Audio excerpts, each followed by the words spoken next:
हमारे धर्म ग्रंथों में ऐसे अनेक बच्चों के बारे में बताया गया है जिन्होंने कम उम्र में ही कुछ ऐसे काम किए जिन्हें करना किसी के बस में नहीं था, लेकिन अपनी ईमानदारी, निष्ठा व समर्पण के बल पर उन्होंने मुश्किल काम भी बहुत आसानी से कर दिए। आज हम आपको 8 ऐसे ही बच्चों के बारे में बता रहे हैं।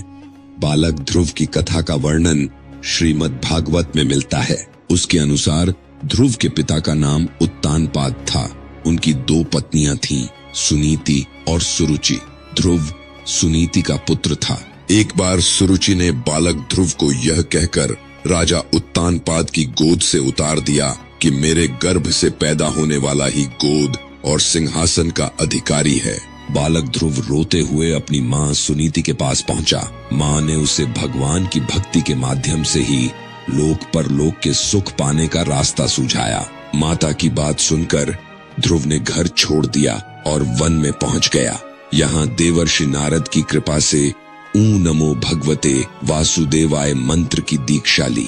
यमुना नदी के किनारे मधुवन में बालक ध्रुव ने इस महामंत्र को बोल घोर तप किया। इतने छोटे बालक की तपस्या से खुश होकर भगवान विष्णु प्रकट हुए। भगवान विष्णु ने बालक ध्रुव को ध्रुवलोक प्रदान किया। आकाश में दिखाई देने वाला ध्रुव तारा बालक ध्रुव का ही प्रतीक है। महाभारत के अनुसार अयोध्या नाम के एक ऋषि थे। उनके एक शिष्य का नाम आरुणि था। वह पांचाल देश का रहने वाला था। आरुणि अपने गुरु की हर आज्ञा का पालन करता था। एक दिन गुरुजी ने उसे खेत की मेढ़ बांधने के लिए भेजा। गुरु की आज्ञा से आरुणि खेत पर गया और मेढ़ बांधने का प्रयास करने लगा। काफी प्रयत्न करने के बाद भी जब वह खेत की मेढ़ नहीं बांध पाया तो मेढ़ के स्थान पर वह स्वयं लेट गया ताकि पानी खेत के अंदर न आ सके। जब बहुत देर तक आरुणि आश्रम नहीं लौटा तो उसके गुरु अपने अन्य शिष्यों के साथ उसे ढूंढते हुए खेत तक आ गए। यहाँ आकर उन्होंने आरुणि को आवाज लगाई। गुरु की आवाज सुनकर आरुणि उठकर खड़ा हो गया। जब उसने पूरी बात अपने गुरु को बताई तो आरुणि की गुरु भक्ति देखकर गुरु आयोध बहुत प्रसन्न हुए और उसे सारे वेद और धर्मशास्त्रों का ज्ञान हो जाने का आशीर्वाद दिया। प्राचीन काल में कहोड़ नामक एक ब्राह्मण थे। उनकी पत्नी का नाम सुजाता था। समय आने पर सुजाता गर्भवती हुई। एक दिन जब कहोड़ वेद पाठ कर रहे थे तभी सुजाता के गर्भ में स्थित शिशु बोला, पिताजी आप रात भर वेद पाठ करते हैं किंतु वह ठीक से नहीं होता। गर्भस्थ शिशु के इस प्रकार कहने पर कहोड़ क्रोधित होकर बोले कि तू पेट में ही ऐसी टेढ़ी मेढ़ी बातें करता है, इसलिए तू 8 स्थानों से टेढ़ा उत्पन्न होगा। इस घटना के कुछ दिन बाद कहोड़ राजा जनक के पास धन की इच्छा से गए। वहां बंदी नामक विद्वान से वे शास्त्रार्थ में हार गए। नियमानुसार उन्हें जल में डूबा दिया गया। कुछ दिनों बाद अष्टावक्र का जन्म हुआ किंतु उसकी माता ने उसे कुछ नहीं बताया। जब अष्टावक्र 12 वर्ष का हुआ तब एक दिन उसने अपनी माता से पिता के बारे पूछा। तब माता ने उसे पूरी बात सच सच बता दी। अष्टावक्र भी राजा जनक के दरबार में शास्त्रार्थ करने के लिए गया। यहाँ अष्टावक्र और बंदी के बीच शास्त्रार्थ हुआ जिसमें अष्टावक्र ने उसे पराजित कर दिया। अष्टावक्र ने राजा से कहा कि बंदी को भी नियमानुसार जल में डूबा देना चाहिए। तब बंदी ने बताया कि वह जल के स्वामी वरुण देव का पुत्र है। उसने जितने भी विद्वानों को शास्त्रार्थ में हराकर जल में डुबाया है वे सभी वरुण लोक में हैं। उसी समय जल में डूबे हुए सभी ब्राह्मण पुण्य बाहर आ गए। अष्टावक्र के पिता कहोड़ भी जल से निकल आए। अष्टावक्र के विषय में जानकर उन्हें बहुत प्रसन्न हुई और पिता के आशीर्वाद से अष्टावक्र का शरीर सीधा हो गया।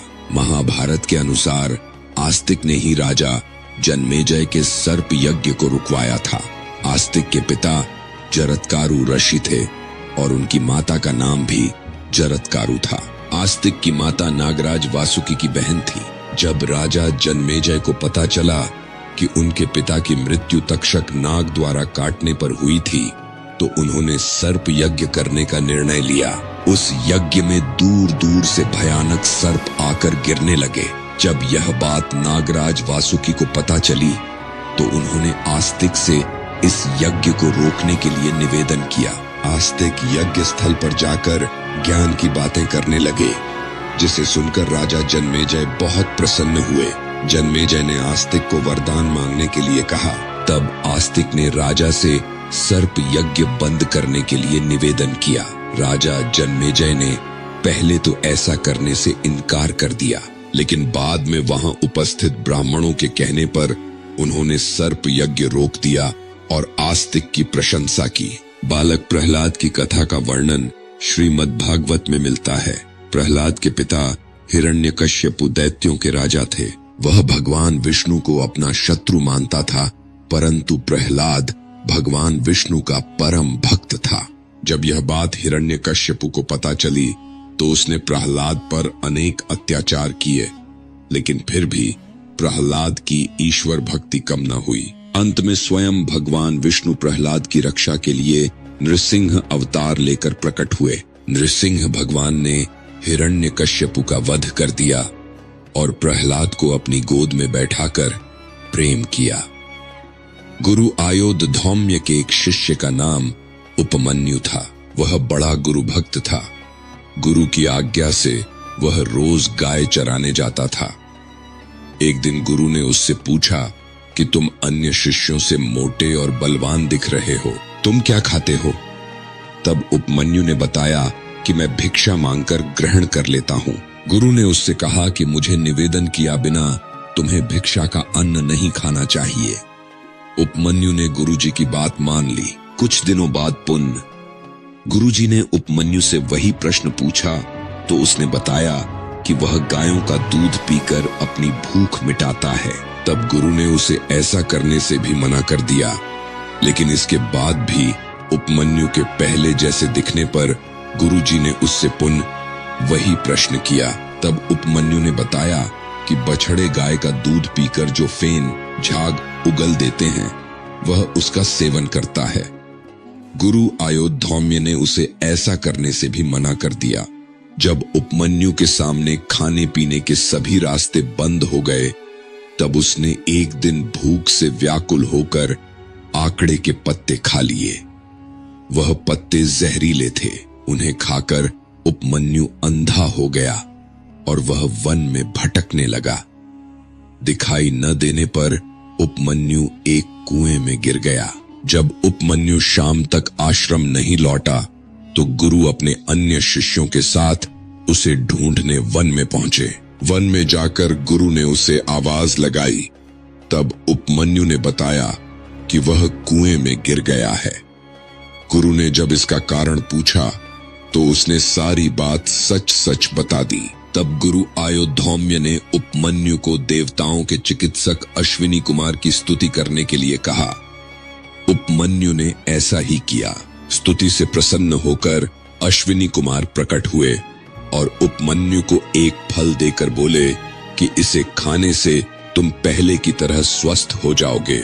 उपमन्यु ने कहा कि बिना अपने गुरु को निवेदन किए मैं यह फल नहीं खा सकता। उपमन्यु की गुरु भक्ति से प्रसन्न होकर अश्विन कुमार ने उसे पुण्य पहले की तरह स्वस्थ होने का वरदान दिया, जिससे उसकी आंखों की रोशनी भी पुण्य लौट आई। गुरु के आशीर्वाद से उसे सारे वेद और धर्मशास्त्रों का ज्ञान हो गया। धर्म ग्रंथों के अनुसार मार्कंडेय ऋषि अमर हैं। 8 अमर लोगों में मार्कंडेय ऋषि का भी नाम आता है। इनके पिता मर्कंडू ऋषि थे। जब मर्कंडू ऋषि को कोई संतान नहीं हुई तो उन्होंने अपनी पत्नी के साथ भगवान शिव की आराधना की। उनकी तपस्या से प्रकट हुए भगवान शिव ने उनसे पूछा कि वे गुणहीन दीर्घायु पुत्र चाहते हैं या गुणवान 16 साल का अल्पायु पुत्र। तब मर्कंडू ऋषि ने कहा कि उन्हें अल्पायु लेकिन गुणी पुत्र चाहिए। भगवान शिव ने उन्हें ये वरदान दे दिया। जब मार्कंडेय ऋषि 16 वर्ष के होने वाले थे तब उन्हें ये बात अपनी माता द्वारा पता चली। अपनी मृत्यु के बारे में जानकर वे विचलित नहीं हुए। और शिव भक्ति में लीन हो गए। इस दौरान सप्तऋषियों की सहायता से ब्रह्मदेव से उनको महामृत्युंजय मंत्र की दीक्षा मिली। इस मंत्र का प्रभाव यह हुआ कि जब यमराज तय समय पर उनके प्राण हरने आए तो शिव भक्ति में लीन मार्कंडेय ऋषि को बचाने के लिए स्वयं भगवान शिव प्रकट हो गए और उन्होंने यमराज के वार को बेअसर कर दिया। बालक मार्कंडेय की भक्ति देखकर भगवान शिव ने उन्हें अमर होने का वरदान दिया। आज के लिए इतना ही दोस्तों, फिर मिलेंगे अगली कहानी लेकर। तब तक हमारे चैनल को सब्सक्राइब करें